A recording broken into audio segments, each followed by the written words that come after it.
వరుసగా food poison ఘటనలు జరుగుతున్న నేపథ్యంలో తెలంగాణ ప్రభుత్వం సీరియస్ గా టేకప్ చేసింది ఇష్యూని.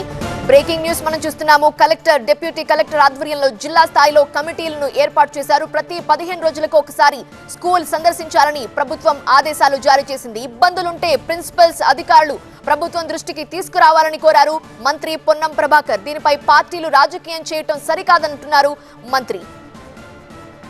సిద్దిపేటలో జ్యోతిబాపులే హాస్టల్లో మంత్రి పొన్నం ప్రభాకర్ ఆకస్మికంగా తనిఖీ చేశారు. గురుకుల పాఠశాల ఆవరణలో గ్రౌండ్, బాత్రూమ్, వంటగదులను పరిశీలించారు. పాఠశాల ఆవరణలో పరిశుభ్రంగా ఉండాలని సూచించారు. ఆపై విద్యార్థులతో కూడా మాట్లాడారు. విద్యాబోధన ఎలా ఉంది, ఆహారం ఎలా ఉంది అని అడిగి తెలుసుకున్నారు. ఇబ్బందులుంటే ప్రభుత్వం దృష్టికి తీసుకురావాలని అధికారులకు సూచించారు మంత్రి పొన్నం.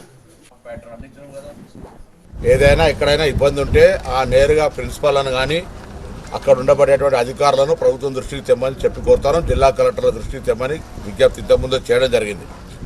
ఇప్పుడు కూడా వెంటనే ముఖ్యమంత్రి గారి సూచన మేరకు జిల్లా కలెక్టర్లు, అడిషనల్ కలెక్టర్లను జిల్లా స్థాయిలో కమిటీగా వేస్తూ 4 వెల్ఫేర్ అధికారులు, ఎస్సీ, ఎస్టీ, బీసీ, మైనారిటీ అధికారులు, అదేవిధంగా ఆరోగ్యానికి సంబంధించి చూడడానికి డిఎంహెచ్ఓను, ఆ ప్రాంతం, ఆ స్కూల్ యొక్క ప్రిమిసెస్ బాగుండడానికి డిఆర్డిఓ గారు, దాని తర్వాత విలేజ్ సెక్రటరీ కానీ ఆ ప్రాంతంలో ఉండేటువంటి విధంగా డిపిఓలను సభ్యులుగా చేస్తూ కమిటీ వేస్తూ ఇదే ఫార్మేట్లో మండల స్థాయిలో కూడా వేస్తూ ప్రతి 15 రోజులకు ఒక్కసారి ఆ పాఠశాల సందర్శన లేదా నివేదికలు తీర్చే కార్యక్రమం.